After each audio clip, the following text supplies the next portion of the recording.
Hi, everybody. It's Craig and Arun back with your NBA rundown of games for Thursday, the 29th of January. Where has the month gone? We're already, 1/12 through the year, basically. But don't forget, if you want in on our top plays, we like all these free plays. You should be putting your hard-earned money on is our top plays. And the only way to get them, you go to docsports.com/Craig Arun. You can get the 2-for-1 pass for basketball. That's NBA for $99 or college basketball for $99. You get us both for either the NBA or college hoops, or you can get them both, of course. And their only way to get this is at this link, docsports.com/Craig Arun. Okay, NBA. And the big news here on these two teams, Bucks and the Washington Wizards here. Of course, the Bucks, the big news now, Giannis is officially available, and it just sounds like a matter of where he's going, not when he's going. It's like very soon, it sounds like. Bucks still slight favorite here, total 224. And, of course, the Wizards, they were the last big trade with Trae Young, and he's going to be out after the All-Star break. So what do you like here? I don't know why the Hawks aren't on the radar, but Craig burst in my bubble and goes, well, he needs to want to go there too, I see, which made me feel bad. So I'm sorry. I'm not wanting to go to Atlanta. I like Atlanta. I like Atlanta. Atlanta's great. Like, I mean, we got young talent. I mean, you can take some of our young talent. We got Risa Shea and Daniels and Okongwu. But no, he wants to go to New York or Golden State, as you mentioned. So we'll see what happens. All right, man. Look, Milwaukee coming in as a -2.5-point favorite. It should be interesting to see a couple of things here. One, Giannis is still out. They're protecting, obviously, Giannis's health before they trade him off. Sarr is listed as day-to-day, and Bagley is as well. Those are two important pieces. But, look, Milwaukee comes into this game having lost to Philadelphia 122-139 and 100-102. The news of Giannis probably not staying. You know, I kind of wish Giannis was playing because they'd be like kumbaya. They would play for him and with him, etc. But, you know, Washington comes off of a big win against Portland, 115-111. They've covered 4 of their last 5. They nearly beat Charlotte. They were competitive against the Clippers, who are red hot. They also they were competitive against Denver as well. I'm a little surprised at this total too. Look, Washington beat them twice this year, Craig, 129-126 and 114-113. And yet Milwaukee is the one that has the revenge, and yet Milwaukee is the one that's favored here. I kind of like Washington in this spot. Let me make sure Sarr is playing. That's important to me. Diaz listed as questionable on Thursday. I think, you know, especially with the total of 224, the public's probably on the over. I think what makes sense here is you get Milwaukee coming in here, giving up 139 points in their last game. Washington comes off of a rare win. It's the first win over the last 10 games. I wouldn't be surprised at all. The last one went over the posted total. It went to about 227. This one's listed at 224. Yeah, I like the under 224 here. I think that's what really makes sense for me. You get Milwaukee off of a horrible defensive performance. You get Washington off of a rare win. So they have a letdown. Give me the under. Craig, Sacramento, 12-point dog against Philadelphia here. Sacramento. Remember, Philadelphia just beat them 117-104. That was last year. Sacramento coming in, losing a cool 6 straight, including a bad loss against New York and Detroit, where they failed to cover both. Philadelphia comes in this game winning by 17 points and covering the 10.5 against Milwaukee. Who do you like here on a spread of 12 and total 228? How many times can you bang your head on the ceiling before you stop jumping up to hit your head on the ceiling? You know, that's the case for me.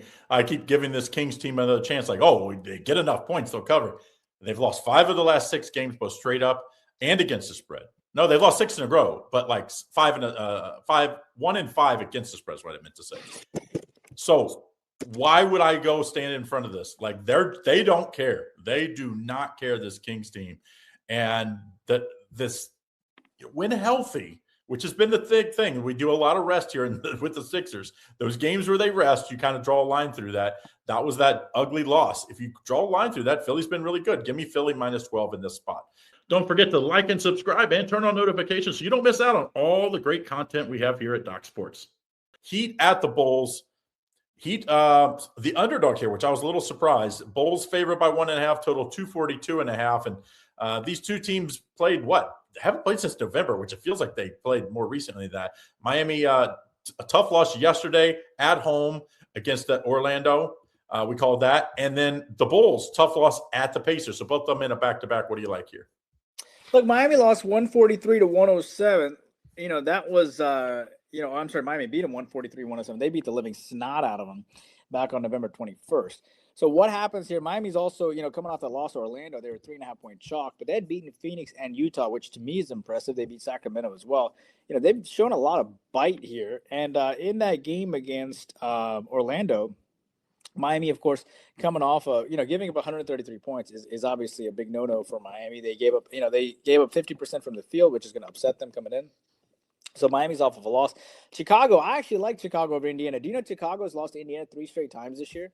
And they were up by 10 going into the fourth quarter.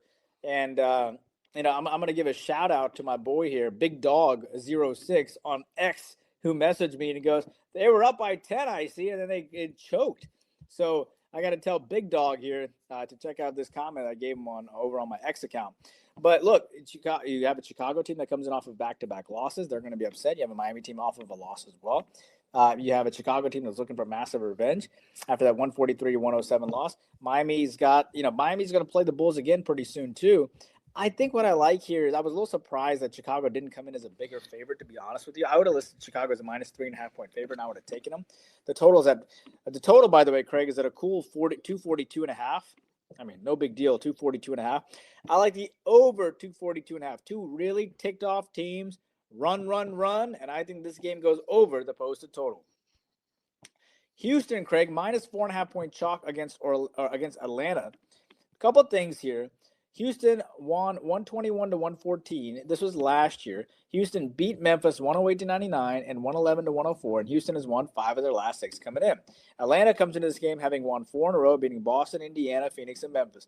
Atlanta coming off a nice win. Houston coming off a nice win. Who do you like here? My Hawks are a 4.5-point dog. Hawks beating the Celtics. I'm telling you, Giannis, I know it's not on your radar. Hotlanta is not a bad place. Who do you like, Craig? Well, both of these teams are back-to-back. Houston's in the fourth quarter, halfway through the fourth quarter, losing to the Spurs right now. So a tough back-to-back spot for both having to travel to face here in Atlanta. Of course, Atlanta coming home after a nice win. Houston's losing right now, so who knows? But I do think if Houston wants to go anywhere this year, they got to get another shooter to surround Kevin Durant. They really lack outside three-point shooting. It's hard to win in today's NBA without that. So I think if you look at this, all you got to do if Atlanta in this matchup is you guard the paint. You guard the paint. I think they can do that. I like Atlanta's defense. I don't think defense is going to be the problem for Atlanta in this one. I'm going to take Atlanta plus the points. I think they are a live underdog, maybe even to win outright in this one. Hornets, nice win yesterday against Memphis, I believe. They're a 3.5-point favorite at Dallas. I do believe Dallas lost. They played yesterday as well. Yes, they lost by 13 at home against Minnesota. So they are at least staying at home here. But the last 2 games, both losses, both not covering as well. What do you like here? Charlotte's 20-28, okay? And I was really impressed. I mean, they beat Orlando recently, which is impressive, 124-97. They're coming off a bad loss to Cleveland. But they beat Denver on the road, too. They beat the Lakers on the road, too. They beat Utah on the road. Ever so quietly, Craig, Charlotte is 7-3. Oh, I see. They're just 7-3. For a team that's 20-28, for them to win 7 of their last 10 games, 7 of their 20 wins come up there in the last 10 games. That's very significant. And how are they getting it done, right? Charlotte has been between Diabate, Bridges, Knuppel, Miller, Ball, and they get some bench scoring. They don't even have a ton of bench scoring lately either. That Philadelphia game, I think, was a little bit better. They had Bridges play that contest, and they also had 10 points from Sexton. So the question becomes who all is playing here for Charlotte. And Charlotte looks really healthy for this contest here. And, one thing that Dallas does not have is health, right? Klay Thompson is out. Davis is out. Irving is out. I mean, so you have a Charlotte team that's being really undervalued here. Dallas just lost to Minnesota, lost to the Lakers, and it just stinks for Dallas, man. In that contest, I mean, they have Hardy and Williams as their bench players scoring 11 and 17. I'm not cracking on these guys, but if you're relying on Powell, Hardy, and Williams as your amazing bench to come off, that's not good because guess who's coming off the Charlotte bench? Guys like who are former starters, guys like Sexton and guys like, I mean, these are good players. Green, James. So Kalkenberg even had 13 points in the last game. Look, man, give me Charlotte on the money line. No doubt. Detroit here, minus 4.5-point chalk against Phoenix, Craig. Detroit coming in. This total is fascinating at 215.5. Detroit won 108-105 back on January the 15th, which is 13 days ago. Detroit beating Denver and Sacramento back-to-back games. They've also won 6 out of the last 7. Phoenix off a nice win against Brooklyn. Didn't cover, though. Do you think Phoenix is going to get their revenge against Detroit? Tight line. Detroit minus 4.5-point chalk. What do you like? Yeah, Devin Booker being out is just, this team isn't the same. They haven't covered since he's been out, I think. I think he's been out like 3 games, if I remember right. This is just a Detroit team that's a beast. And, I mean, they kind of remind – I hate to say this – kind of remind you of the Bad Boys a little bit, where they are physical. And they just bring guys off the bench that just rebound, play defense. And then you have a guy like Cunningham that just can score in so many different ways to get everybody involved. And then Duncan Robinson's playing really well to spread the floor for him. I'm going to take the Detroit Pistons here minus the points. I was trying to find a way to play this underdog because it seems like everybody's going to be on Detroit here, but I just can't get to it.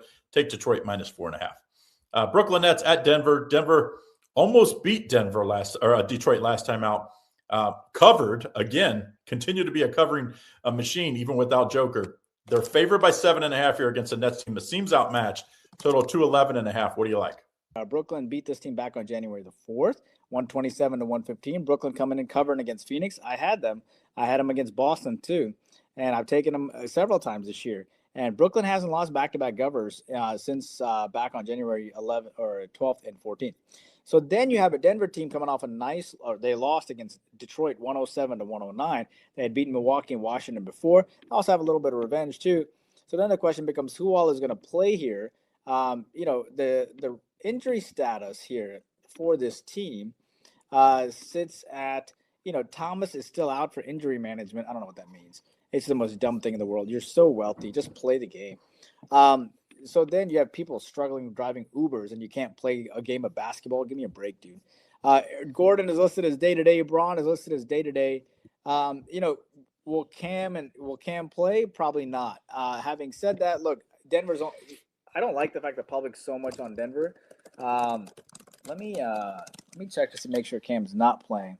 He is ruled out for this game. I know Denver is a massive public favorite. I know the last game went well over 225.5. I'm going to take the under. I just can't bring myself to take Denver as so much of the public is on them, but I will take the under. I think Denver locks down on defense, and I like the under in this game. Craig, Oklahoma City is a minus 5.5-point chalk here. Last game, Minnesota beat them 112-107 back on December the 19th. Do you think Oklahoma City, after beating New Orleans 104-95, having covering the last 3 games, comes in and gets revenge against a Minnesota team that won back-to-back games, beating Golden State with revenge and beating Dallas on the road by 13? I mean, I couldn't believe this wasn't more. I thought the line was going to be 8, 9, and I thought I was going to take Oklahoma City. I still like Oklahoma City, but I'm like, I know there's a million guys on the, day-to-day list. This just seems like that's the go-to now. Just put everybody on the day-to-day list. There's a million guys for Oklahoma City. But they have the rest advantage, and this is the deepest team in the NBA, and it's not close. And Minnesota beat them last time. I'm telling you, this team just looks for motivation. That is the Thunder I'm talking about. I like the Thunder to get it done and cover in this matchup. I would wait till game time just to make sure, because the NBA nowadays, it's just like you think a guy's going to play. They're like, okay, yeah. And then they get warm-ups, and all of a sudden they're not playing. So just wait up till game time for this one. Now, don't forget, if you want to get on our top plays, so you know which one of these we like the best. We're both going to have a play in the NBA today. We'll both have a play in college basketball today. So you can get in on them. It's $99. You get us both for today and 6 more days of either the NBA or college hoops. You pick, or you can get them both. DocSports.com/Craig Arun. It's the most common thing we get in the questions. It's like, oh, just give it. That's how we make a living, guys. We do all this for free to say thank you and to bring you in. But like, if you want to know, if you want to follow our top plays, you got to get in and pay the small fee. It's $50 each, $99 for a week pass of either the NBA or college hoops at this thing. Good luck. See you again tomorrow.